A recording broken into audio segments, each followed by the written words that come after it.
বন্ধুরা, আজ আমি চলে এসেছি আরেকটা রেসিপি নিয়ে। নতুন একটা রেসিপি। প্রত্যেকটা দিন মানে প্রত্যেকটা নতুন নতুন রেসিপি আপনারা সবাই জানেন। আজকে আমি বানাবো, দেখতেই পাচ্ছেন, এটা 2 পিস ভেটকি মাছ নিয়েছি। আমার বাড়িতে কিন্তু মানে 2 পিস হলেই হয়ে যায়, খাবার মানুষ একজন। তো ভেটকি মাছের আজকে আমি বানাবো কালিয়া, আলু পটল দিয়ে কালিয়া।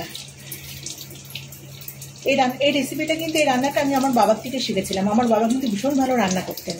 তো বাবার হাতে রান্নাই আজকে আমি বাবা কীভাবে করতেন সেটাই আপনাদের সাথে শেয়ার করবো। আলু আর পটল কেটে নিয়েছি। একটা আলু আমি লম্বা লম্বা করে মোটা মোটা করে কেটে নিয়েছি। 2টো পটল নিয়েছি। একটা বড় পেঁয়াজকে কুচিয়ে নিয়েছি। আর এই টমেটোটা গেটারে ঘষে নেব। আর এই পেঁয়াজটা আমি বাটবো। একটুখানি আদা আর ককোয়া রসুন আর একটা কাঁচা লঙ্কা, এই মশলাটা আমি বেটে নিচ্ছি। টমেটোটা গেটারে ঘষে নিয়েছি। আর পেঁয়াজ, রসুন আর আদা, সামান্য একটু আদা আর একটা কাঁচা লঙ্কা বেটে নিয়েছি। কড়াইতে সর্ষের তেল বসিয়ে দিয়েছি। আর মাছ রান্না সাধারণত আমি সর্ষের তেলেই করি। সামান্য একটু নুন দিয়ে তেলটা ভালো করে ঘষে নিচ্ছি। যেই কড়াইতেই রান্না করি না কেন, মাছ ভাজার আগে আমি সামান্য একটুখানি নুন দিয়ে দিই তেলের মধ্যে। তাহলে আর মাছটা আটকে যাওয়ার চান্সটা কম থাকে। মাছটাকে ভেজে নেব। মাছটা ভাজা হয়ে গেছে, মাছটা তুলে নিচ্ছি। এই তেলের মধ্যেই আলু আর পটলটা ভেজে নেব। আলুটা ভাজার সময় অবশ্যই একটুখানি লবণ দেবো। আলুর মধ্যে অল্প একটুখানি লবণ দিয়ে দেবো। অবশ্যই চন্দ্রমুখী আলু, সেদ্ধ হতে বেশি সময় লাগবে না।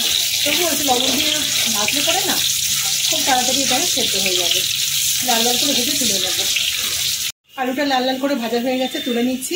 এর মধ্যে পটলটাকে এবার ছেড়ে নিচ্ছি। পটলটাও লাল লাল করে ভেজে নেব।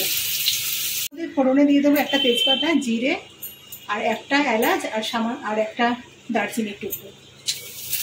ভাজা হয়ে গেছে। এবার কুচিয়ে নেওয়া পেঁয়াজটা এর মধ্যে দিয়ে দেবো।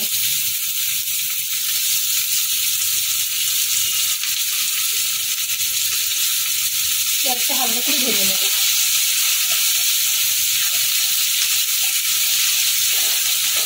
এখন এর মধ্যে একটুখানি আমি চিনি দিয়ে দেবো।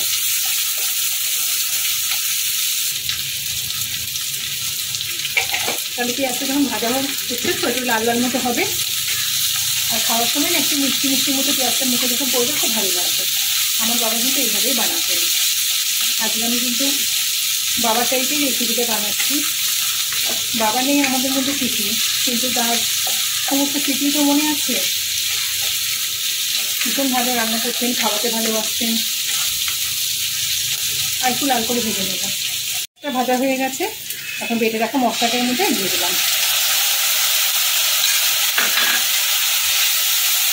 মশলাটা হালকা করে ভেজে নেব। আর এর মধ্যে এখন কিছু গুঁড়ো মশলা অ্যাড করবো। অল্প একটুখানি এটা জিরের গুঁড়ো, অল্প একটুখানি জিরে থেকে আমি ধনের গুঁড়ো থেকে বেশি দিই। জিরের গুঁড়ো যা দিই, ধনের গুঁড়োটা ডবল দিই।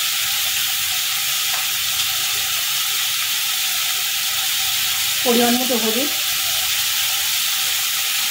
আর যেহেতু আমি একটা কাঁচা লঙ্কা বেটে দিয়েছি, তাই একটু লঙ্কার গুঁড়ো মধ্যে অ্যাড করবো। একটুখানি জল দিয়ে দেবো, নাহলে গুঁড়ো মশলাগুলো পুড়ে যাবে।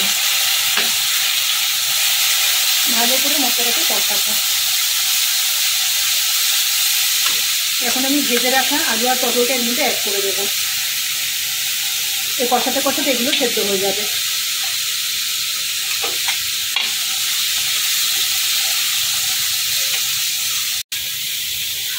গ্রেট করে রাখা টমেটোটার মধ্যে দিয়ে দিলাম। আর দেবো পরিমাণ মতো লবণ। লবণটা বুঝে দিতে হবে, যেহেতু আমি যখন আলু ভেজেছি আলুর মধ্যে কিন্তু লবণ দিয়েছিলাম। বাকি মশলা, পটল, গ্রেভি সব কিছুর মধ্যে আমি লবণটা দিয়ে দিলাম। এটা ভালো করে কষাবো যতক্ষণ না তেল ছেড়ে যাবে। মশলাটা ভালো মতো কষানো হয়ে গেছে। মশলা থেকে তেল ছাড়তে শুরু করে দিয়েছে। এখন আমি এর মধ্যে জল দিয়ে দেবো। যেহেতু আলু পটলটা একটু সেদ্ধ হবে, একটু বেশি জল দেবো। আলু পটলটাকে এবার সেদ্ধ হতে দেবো। আলু পটল সেদ্ধ হয়ে গেছে। এখন ভেজে রাখা মাছটার মধ্যে দিয়ে দিলাম। মিনিট 2 সময় ধরে মাছটাকে আমি এর মধ্যে একটুখানি ফুটিয়ে নেব। তাহলে মাছের ভিতরে একটুখানি গ্রেভিটা ঢুকবে, ভালো লাগবে খেতে। ভেটকি মাছের কালিয়া, আলু পটল দিয়ে ভেটকি মাছের কালিয়া কিন্তু আমাদের একেবারে রেডি। এবার গরম গরম ভাতের সাথে সার্ভ করলেই হয়ে যাবে। এটা কিন্তু দুর্দান্ত খেতে লাগে। আমার বাবা কিন্তু এভাবেই করতেন। আমার বাবা কিন্তু কোনো টক দই ব্যবহার করতেন না, তাই আমি কিন্তু বাড়িতে টক দই থাকা সত্ত্বেও দিইনি, কারণ আজকে বাবার মতো করে স্টাইলেই আমি রান্নাটা করতে চেয়েছি। বন্ধুরা এইভাবে একবার করে দেখবেন, ভীষণ ভালো লাগবে খেতে।